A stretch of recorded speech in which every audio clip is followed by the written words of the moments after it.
Hello guys, welcome to GMAT Point. In this video, we'll be discussing everything that you must know about GMAT before you start your preparation. So we'll be discussing everything about the exam, eligibility, the fees, the GMAT syllabus, and some important tips on how to prepare for the GMAT exam from the scratch. So let's get started. The GMAT or the Graduate Management Admission Test is one of the most widely taken MBA entrance exams globally, and it is organized by the Graduate Management Admission Council.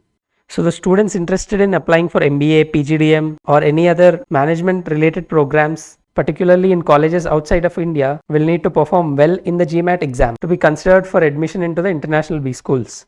So before you start your GMAT preparation, it's very important to know some essential things about the exam. Firstly, GMAT is known to test the analytical and critical thinking abilities of a candidate, and the GMAT exam is held as a computer adaptive test.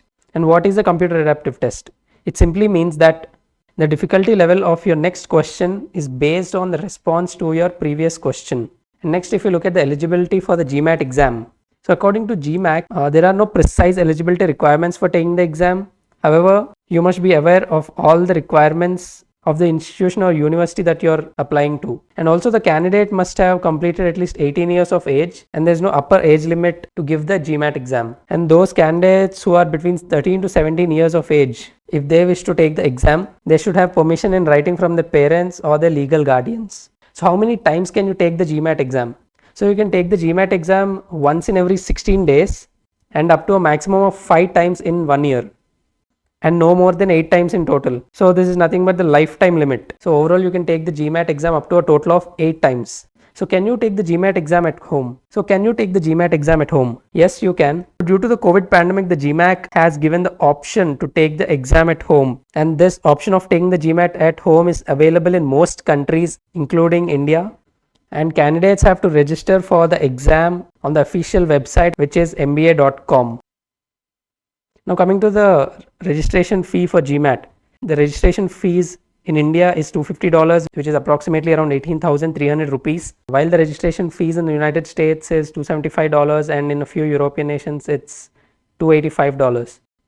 Next, moving on to the structure of the GMAT exam. So the duration of the examination is 3 hours and 7 minutes, plus the candidate has the option to take 2 optional 8-minute breaks during the exam. So there are a total of 4 sections, and we'll also be discussing about the syllabus and preparation strategy in each of the section. And the total number of questions are 80. The mode of the exam is online, and as mentioned earlier, the candidate has the option to take the exam at home or at a test center, and there is no negative marking in the exam. Okay, so let's look at the GMAT exam pattern. So as mentioned earlier, there are 4 sections in the exam, and they are analytical writing, assessment, integrated reasoning, the quantitative aptitude, and the verbal reasoning section. So these are the number of questions in each section and the time per section. So you'll be given 30 minutes for the AWA section, 30 minutes for the integrated reasoning section, 62 minutes for the quantitative reasoning, and 65 minutes for the verbal reasoning section. Also, before starting the exam, you'll be given 3 options to choose from about the order of the sections which you want to attempt. So you can either attempt in this order, that is, so you can either choose to attempt the AWA section, IR sections first, and then the quant and verbal.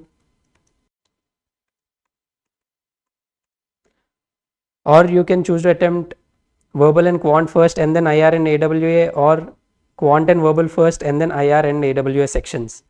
So you have a choice in which order you want to attempt the sections first. You can choose among these 3 sections. And also remember that during the exam, you cannot skip any question in these sections, and also you cannot go back to any question. And now coming to the points given in each section. So in the analytical writing assessment section, your score will be ranging between 0 to 6, and this will be in 0.5 increments. And then the points for integrated reasoning section varies between 1 to 8 with 1 point increments. And this score is based on the number of questions you answered correctly. Some questions may have multiple parts, and you must answer all the parts correctly to receive a credit for that question. So similarly, coming to the quant and the verbal section, the scores range between 6 to 51 in each of these sections and with 1 point increments. And as per the official GMAT website, this score is based on 3 factors such as the number of questions you answer, whether your answers are correct, and difficulty and other parameters of the questions you answered. So you'll be earning a higher score if you had answered more number of questions and more number of questions correctly, and qualify for questions of a higher difficulty level. and your overall GMAT score ranges between 200 to 800, and this is based only on your scores you received in the quant section and the verbal section. So one can get a final score ranging from 200 to 800 with 10-point increments. So that means the score will be a multiple of 10 ranging between 200 to 800. So the raw score here will be converted into a score ranging between 200 to 800. Also, after finishing your exam, you'll be immediately getting your scores for the integrated reasoning, quant and the verbal reasoning section, and also your overall GMAT score. And here you'll have an option to either keep your scores or cancel your scores. And if you choose to keep your scores, you'll be officially getting your final score in 2 to 3 weeks time, and that also includes your analytical writing assessment score. Okay, so now that we've understood the exam structure and pattern of the GMAT exam, now let's look at the section wise syllabus and preparation tips. So starting with the quant syllabus, the quantitative reasoning section in GMAT is divided into two parts: problem solving and the data sufficiency part. So this section tests the quantitative aptitude of the candidate. So there will be 5 options for every question, and the questions can be from both these sections, and there is no definite number of questions that can be asked from each of these sections. But the total number of questions in the quant section will be 31, and the time available for the section is 62 minutes. The problem solving section of the quant tests the candidate's ability to solve quantitative issues using logic and analytical thinking. And the data sufficiency tests the candidate's ability to analyze a quantitative issue, to determine whether the given data is relevant, and to assess if enough information is available to solve the problem. And these are some of the major topics that are tested in the quant section. So we have number systems, arithmetic, ratio proportions, and you'll be tested on basic algebra, linear equations, geometry, permutations, combinations, and so on. Next, moving on to the verbal reasoning syllabus. So this section of the GMAT exam tests the candidate's ability to comprehend written material, evaluate arguments, and the reading comprehension and critical thinking abilities of the candidate. So this section is divided into 3 areas. We have reading comprehension, critical reasoning, and sentence correction. As discussed earlier, there will be 36 questions in this verbal section. So the reading comprehension part tests the candidate's ability to comprehend the logical linkages between the significance points of the passage, make inferences, understanding the main idea of the passage, the supporting ideas, the logical structure of the passage, the style of the passage, tone, and so on. And the critical reasoning evaluates the candidate's ability to construct and analyze arguments and evaluate and formulate a plan of action. And the sentence correction tests the candidate's ability to spot the grammatical errors in the given sentences. And these are some of the major topics that are tested in the verbal reasoning section of the GMAT. So as you know, there will be reading comprehension passages, critical reasoning, sentence correction, subject-verb agreement, parallelism, and so on. Now if we look at the analytical writing assessment section, this section basically evaluates the candidate's ability to think critically and convey their thoughts in writing. So basically you need to write an essay here.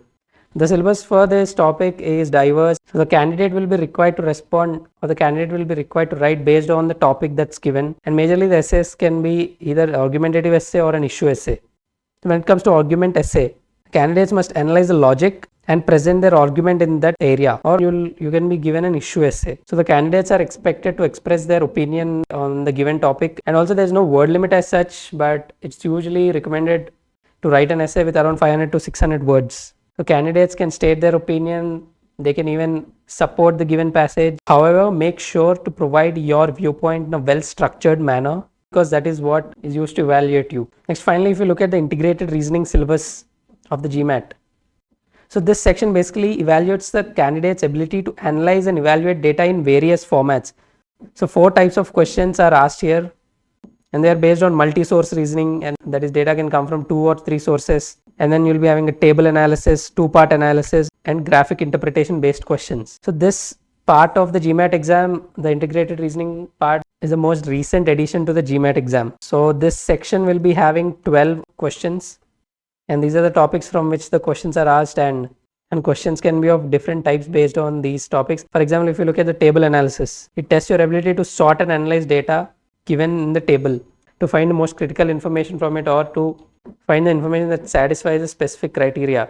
Or if you look at the 2-part analysis, this basically is to test the candidate's ability to solve the complex problems, and the problems and the issues can be verbal, numerical, or a combination of both. And also please remember that the integrated reasoning section is not computer adaptive. So 12 questions will be given in this section, and every question, each question will not be based on your response to your previous question. And also only for the integrated reasoning section an on-screen calculator will be provided. But please remember that this is only for the integrated section and you will not be provided with this for the quant section.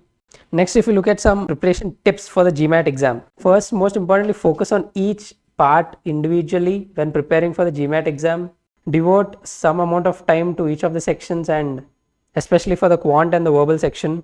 Make sure you cover the fundamentals of all the topics mentioned earlier. So the first part of your preparation focuses majorly on the conceptual clarity. And also, before you start your preparation, it's always recommended to start by giving a GMAT mock test. So once you've given the mock test, analyze the mock thoroughly. You can clearly understand your strengths and weaknesses once you analyze it, and based on that you need to make a proper study plan. And then start with covering all the fundamental concepts, especially those concepts which you're weak in. And after that, practice a lot of questions, make concept notes for all the topics that you've learned, revise them regularly, try to solve as many problems as you can from every topic. And also, taking mock tests regularly is an extremely crucial part of your GMAT preparation process. There are no set number of mocks that you have to give before the exam, but it's usually recommended to give at least 10 mocks before the exam. And also, please remember that you will be getting 2 free mocks from the official GMAT website. Make sure you keep at least one of these 2 mocks towards the end of your exam so that you can give it before your exam, because these free mocks which are provided on the official website are very high quality mocks, and these are closest to the actual GMAT exam. Also, no matter how many mocks you take, towards the last 4 to 5 mocks that you give before the exam, you should be ideally achieving your target score. For example, if you target a score of 720, you should be able to score that in these last 4 or 5 mocks. So ideally you should be able to achieve your target score in these last 4 or 5 mocks, because this score will be very close to your actual GMAT score when you give your actual GMAT exam. And this is the most important thing. Once you've established your timeline for preparation, it's very important to schedule your GMAT examination. It's usually advisable not to delay this until the last minute, because you might risk missing an admission cycle of the college or institute that you're applying to if you're unable to take the test in a particular time frame. So as soon as you've created your timetable, it's recommended to schedule your GMAT examination, and that will also make you more serious with respect to your GMAT preparation. Right, now what is the best time to start preparing for the GMAT exam?